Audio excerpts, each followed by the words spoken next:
नमस्कार दोस्तों, विप्र एस्ट्रोलॉजी में आप सबका बहुत स्वागत है। आज हम एक ग्रह के बारे में बात करेंगे।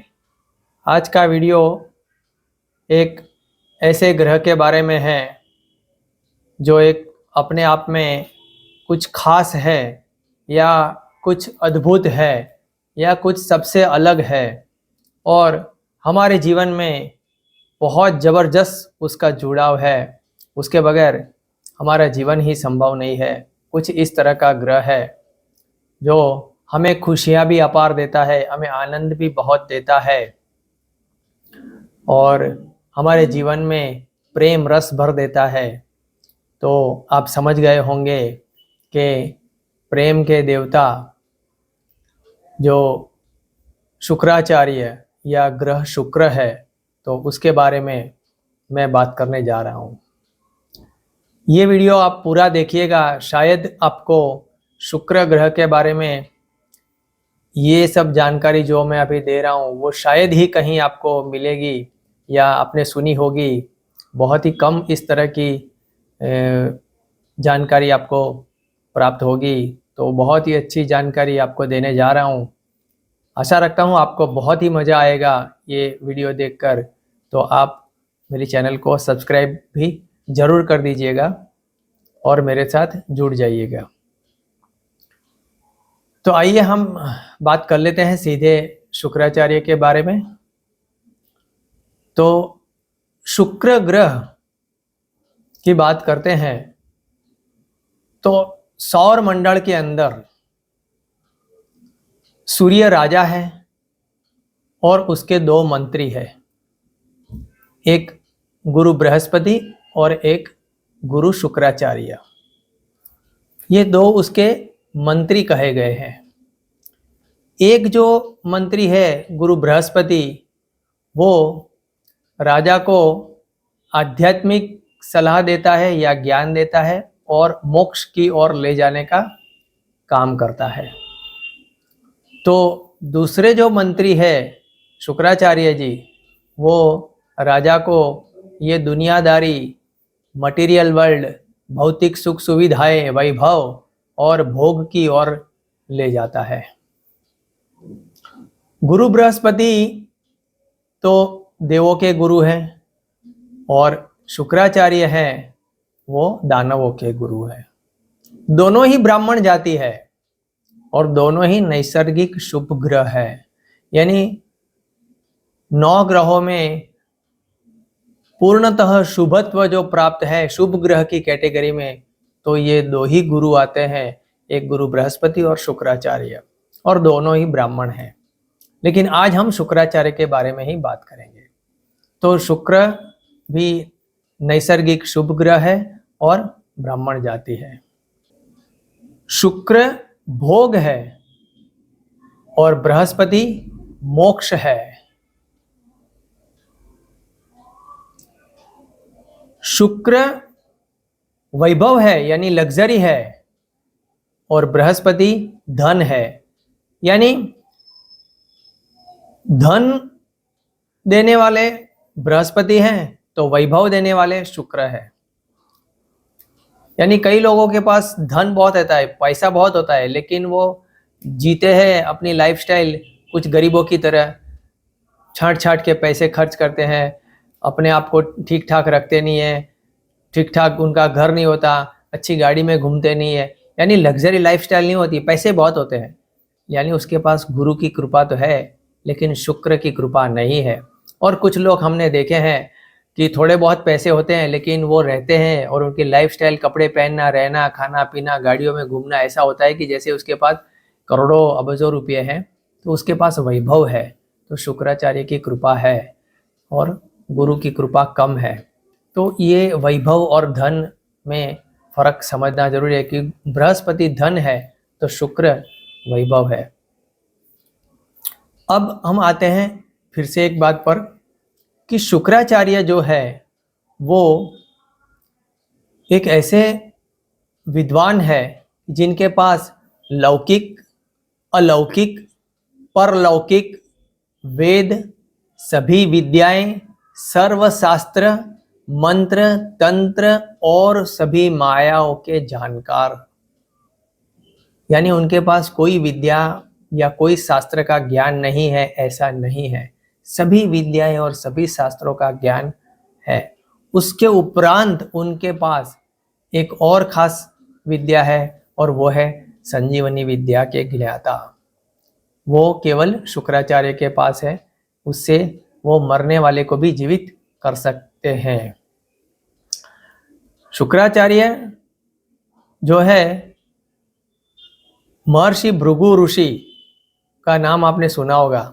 भृगु ऋषि जो ज्योतिष में जिन्होंने भृगु संहिता नाम की पूरी किताब लिखी, तो वो भृगु संहिता जिनके नाम से वो भृगु ऋषि, उनके पुत्र जो है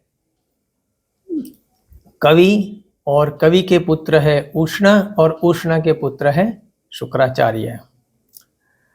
अब हम एक बहुत अच्छे पॉइंट पर आते हैं कि शुक्र को वेदों में बहुत ही अच्छी तरह से समझाया हुआ है, और इसको समझ लिया तो शुक्र के सारे कारकत्वों को समझ में आ जाएगा। ये अब सब ध्यान से सुनिए, शायद वीडियो लंबा हो सकता है लेकिन बहुत मजा आएगा। शुक्र यानी वीर्य।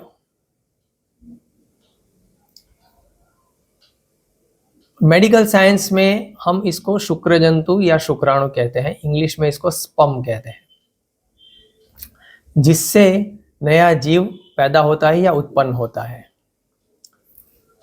अब ये वीर्य है तो यहां पे ये भी दर्शाता है कि ये शक्ति है, काम शक्ति, प्रजा उत्पन्न करने की शक्ति, ये शुक्र है। अब हम इसको और समझते हैं तो ये वीर्य भी क्या है।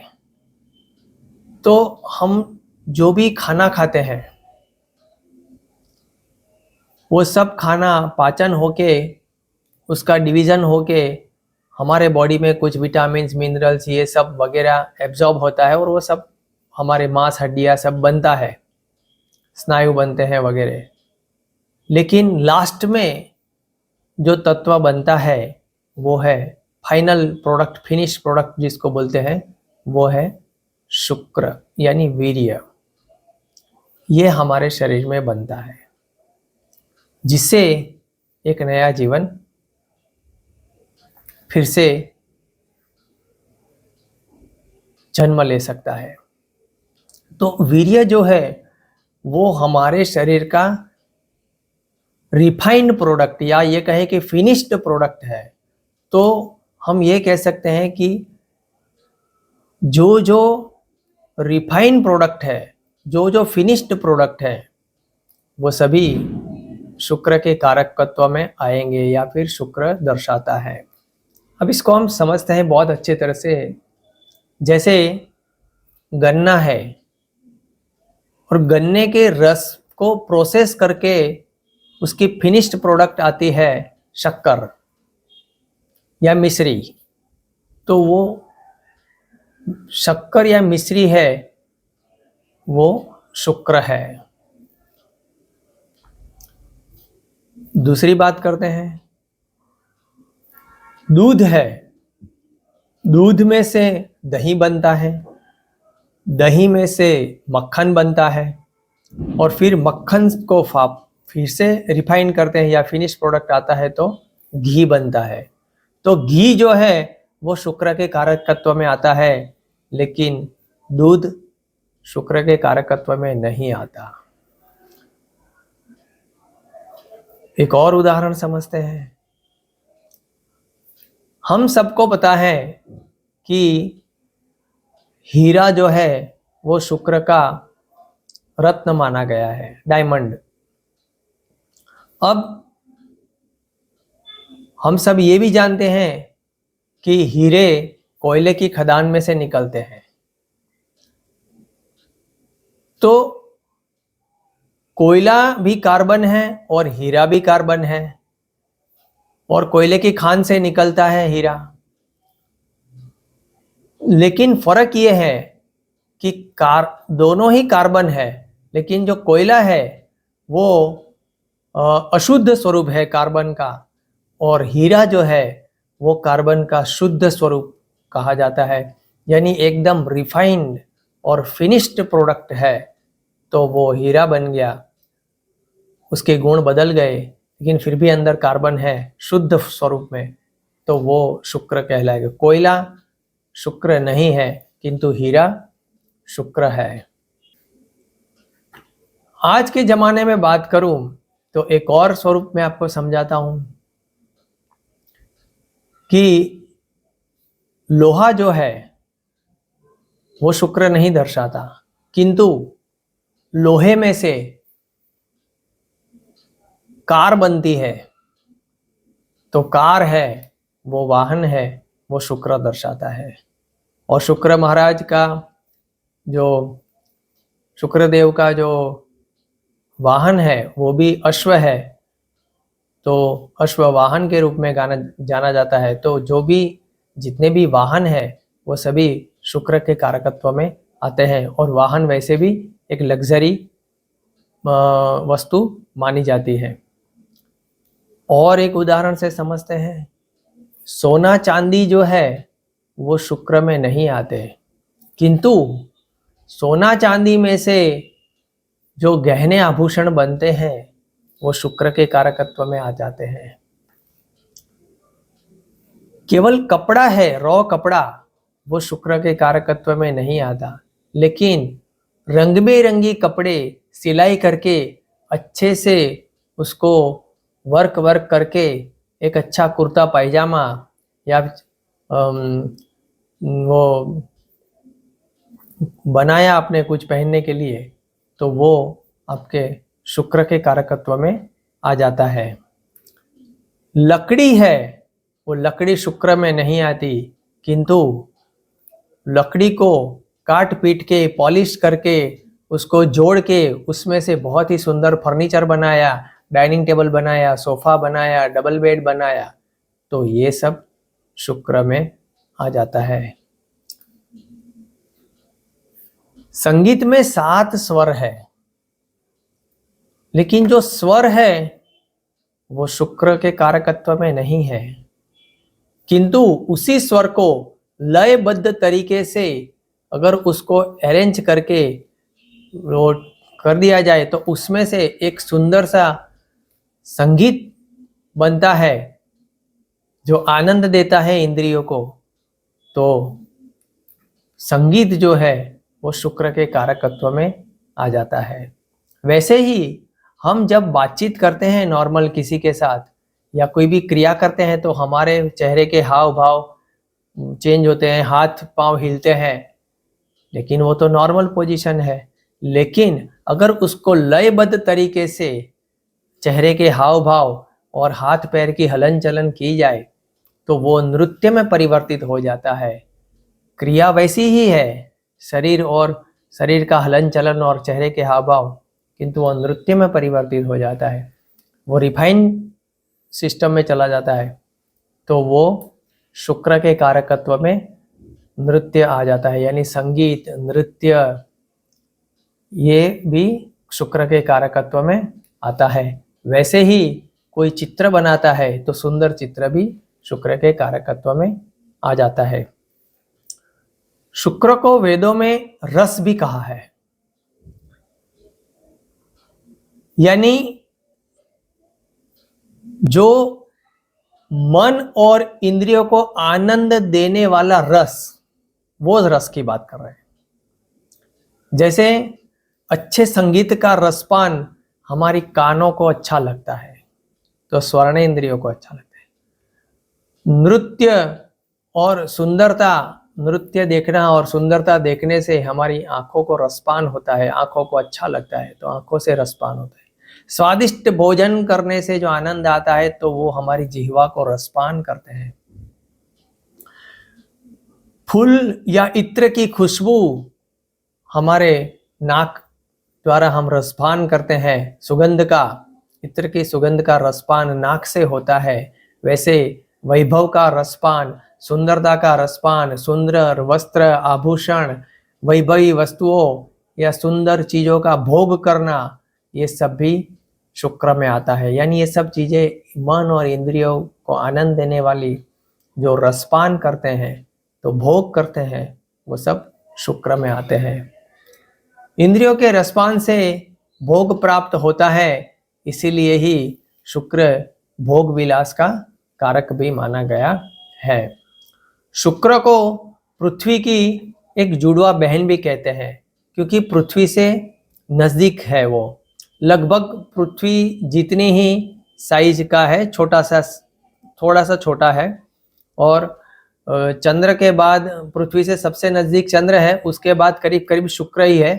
कोई कोई बार मंगल, क्योंकि मंगल की जो रिवॉल्यूशन है वो ओवल शेप में है, तो कोई कोई बार मंगल पृथ्वी से थोड़ा सा शुक्र का कंपेयर में नजीक हो जाता है, बाकी ज्यादातर दूर ही रहता है। तो चंद्र के बाद नजदीक अगर माना गया है तो शुक्र को ही माना गया है। इसलिए पृथ्वी पर जीवन को भोग की और वो बहुत जल्दी ले जाता है। सूर्य और चंद्र के बाद शुक्र ही एक ऐसा ग्रह है जो हमें आकाश में लगभग हर रोज दिखता है। कभी पूरब में उगता हुआ दिखता है, भोर का तारा के तौर, सूर्य के साथ भोर के तारे के तौर पर हम बोलते हैं उसको भोर का तारा। तो कभी शाम को सूर्यास्त के वक्त वो पश्चिम में भी दिखाई देता है, तो इसीलिए उसको कभी राइजिंग स्टार तो कभी मॉर्निंग स्टार भी कहा जाता है, क्योंकि वो उसकी जो भ्रमण है उस हिसाब से कभी पूरब में दिखता है, कभी पश्चिम में दिखता है। और जब अस्त होता है तब वो बिल्कुल दिखता नहीं है। वो आकाश में तारे की तरह, स्टार की तरह चमकता है, बहुत सुंदर दिखता है, इसलिए वो सुंदरता का भी कारक है। और स्त्री, हमारे समाज में स्त्री को सुंदरता का प्रतीक माना गया है। और या कहे कि सुंदरता स्त्रियों में कुछ अधिक होती है, इसलिए शुक्र भी स्त्री का कारक है। शुक्र को स्त्री का कारकत्व प्राप्त हुआ है और वो स्त्री जाति का भी ये ग्रह माना गया है। इसलिए कुंडली में पत्नी का कारक भी शुक्र है और आपकी प्रेमिका भी शुक्र ही दर्शाता है। स्त्री की सुंदरता उसके आभूषण और वस्त्रों और श्रृंगार से होती है, इसलिए ये सब चीजें भी, श्रृंगार और आभूषण की जो भी चीजें हैं वो सब भी शुक्र के कारकत्व में आ जाती है। शुक्र ग्रह की जो एक अनोखी बात जो है वो समझने वाली है कि ये अपनी धुरी पर, हर एक ग्रह अपनी धुरी पर गोल गोल गोल घूमते हैं, रोटेशन और रिवॉल्यूशन, यानी सूर्य के आसपास भी चक्कर लगाते हैं। जैसे हमारी पृथ्वी गोल गोल अपनी धुरी पे घूमती है तो 24 घंटे में दिन और रात होता है, और एक चक्कर घुमाती है तो पूरा एक साल होता है। वैसे ही हर प्लेनेट घूमते हैं, लेकिन शुक्र उस मामले में बहुत ही धीमे है, सबसे धीमे है हर प्लेनेट में, सभी में, कि उसकी जो एक दिन है वो हमारे 243 दिन बराबर वहाँ एक दिन है। यानी वो एक पूरा चक्कर हम जो 24 घंटे में हमारी पृथ्वी पूरा कर लेती है, वो उसको हमारे पृथ्वी के 243 दिन हो जाते हैं, तब जाके उसका एक ही रोटेशन होता है। तो यानी वहाँ पे 243 दिन का समय चले जाता है। एक और बात है कि केवल शुक्र ही एक ऐसा ग्रह है कि जो गोल धुरी पे घूमता है वो पूरब से पश्चिम की ओर घूमता है, उल्टा घूमता है। बाकी सब ग्रह, हमारी पृथ्वी, मंगल, गुरु, शनि, बुध, ये सब पश्चिम से पूरब घूमते हैं। इसीलिए तो हमारी पृथ्वी पर हमें सूर्य उदय पूरब में होता है और सूर्यास्त पश्चिम में होता है, लेकिन यहाँ पे ये उल्टा घूमता है, स्वयं पूरब से पश्चिम घूमता है। इसीलिए शुक्र ग्रह पर सूर्योदय पश्चिम में होता है और सूर्यास्त पूर्व में होता है। ये भी एक अनोखी बात इस प्लेनेट की है। तो इसका क्या मायने निकलना है वो किसी और एपिसोड में मैं बहुत डिटेल में जाऊंगा, अभी हमारे पास वक्त कम है। शुक्राचार्य के बारे में एक और बहुत अच्छी बात मैं आपको बता दूं कि ये शुक्र ग्रह हमें सत्य बोलने की ताकत भी देता है। हमेशा सत्य का साथ देने वाले लोग होते हैं और सत्य बोलते हैं। उनके अंदर एक और चीज़ अच्छा गुण होता है कि वो किसी में भेदभाव नहीं रखते, सबको एक दृष्टि से रखते हैं, कोई पार्शियलिटी वाली बात होती नहीं है। शुक्राचार्य की एक और खास बात जो आप सबको बहुत कम पता हो कि शुक्राचार्य दानवों के गुरु तो है ही, लेकिन देवराज इंद्र के वो दामाद है, यानी देवराज इंद्र की बेटी उनकी पत्नी है। इसकी एक छोटी सी कहानी मैं आपको बता देता हूँ। शुक्राचार्य ने जब ये नक्की किया कि मैं संजीवनी विद्या पाके रहूँगा, उन्होंने शिवजी की तपस्या करना आरंभ कर दिया। तो वो तपस्या करने के लिए जंगल में पेड़ की शाखा से वो अपने आप को बांध के उल्टा लटक के, अपने शरीर को उल्टा लटका के वो तपस्या कर रहे थे, शिव जी की आराधना कर रहे थे। ये देखकर इंद्र को लगा कि ये तपस्या सफल हो गई तो इनको संजीवनी विद्या प्राप्त होगी और दानव हमसे ज़्यादा बलवान हो जाएंगे, क्योंकि दानव युद्ध में मरेंगे तो गुरु उनको फिर से जीवित कर देंगे। तो इसीलिए इंद्र ने ये तपस्या भंग करने के लिए अपनी ही बेटी जयंती को भेजा कि इनकी तपस्या भंग करो। जयंती आई, उसने बहुत तरीके से प्रयत्न किया शुक्राचार्य की तपस्या भंग करने का, किंतु वो सफल न हो पाई। लेकिन उसने आखिर में ये सोचा कि मैं इनको तपस्या भंग करके रहूं, इसलिए उसने आखिर में उसने वो जो शुक्राचार्य उल्टे लटके हुए थे वहाँ नीचे आग जलाई और उसके अंदर बहुत सारी मिर्ची डाली ताकि उसका धुआं और आग से उनके शरीर पे खूब सारी जलन होए और उनकी तपस्या भंग हो जाए। किंतु शुक्राचार्य ने ये सब पीड़ा सहन करते हुए भी वो तपस्या चालू रखी। ये सब देखकर शिव जी बहुत प्रसन्न हुए और तुरंत वो वहाँ पे प्रकट हुए और शुक्राचार्य जी को वो पीड़ा कम कर दी, उनकी शुक्राचार्य की पीड़ा खत्म कर दी और बोले कि मैं तुम्हारी तपस्या से प्रसन्न हूँ और मैं तुम्हें ये संजीवनी विद्या दे रहा हूँ। और उन्होंने जयंती को भी कहा कि तुम्हें इस तरह से ये करना नहीं चाहिए था। जयंती को भी बहुत ही अपने आप को बुरा हुआ, गिल्टी फील हुआ कि मैंने ये गलत किया, मेरे को ऐसा नहीं करना चाहिए था। तो उसने सोचा कि मैं प्रायश्चित करूँगी और प्रायश्चित के रूप में उसने शुक्राचार्य से विवाह करने का निर्णय ले लिया कि मैं उनसे विवाह करके उनकी पत्नी बनकर जीवन भर उनकी सेवा करूँगी और यही मेरा सबसे बड़ा प्रायश्चित है। तो इस तरह से वो शुक्राचार्य की पत्नी बन गई। तो ये है ना एक अनोखी कहानी कि जो देवताओं के राजा है इंद्र, उनके सबसे बड़े कट्टर दुश्मन दानवों के गुरु है और वो उनके दामाद भी है। शुक्र का स्वाद जो है वो एक खट्टा स्वाद है। ज़्यादातर हम जो भी खाते हैं नींबू पानी या वगैरह सब, तो उसका टेस्ट खट्टा है।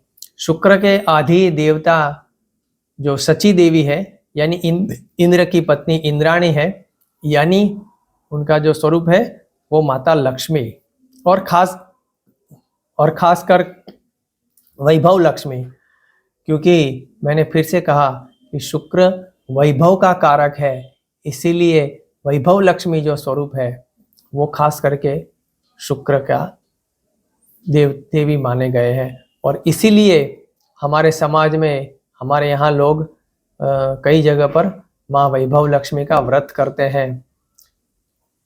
दूसरी बात, शुक्र के जो अक्षर है वो ये है च, छ, झ, झ, ज्ञ। ये शुक्र के अक्षर हैं। और शुक्र की जो वनस्पति है वो उदुम्बर का पेड़ ये है। तो ये एपिसोड शुक्र के बारे में था। आने वाले वीडियो में शुक्र के उपाय के बारे में मैं बात करूंगा। आशा रखता हूं आप सबको ये वीडियो बहुत पसंद आया होगा। आप सब मेरे चैनल को सब्सक्राइब कर दीजिए, आपके कमेंट्स भेजिए और अच्छा लगा हो तो लाइक भी कर दीजिए और अपने दोस्त और फैमिली में शेयर भी कीजिए। ये ज्ञान जितना ज़्यादा लोगों में जाए उतना अच्छा है। बहुत बहुत धन्यवाद। नमस्कार।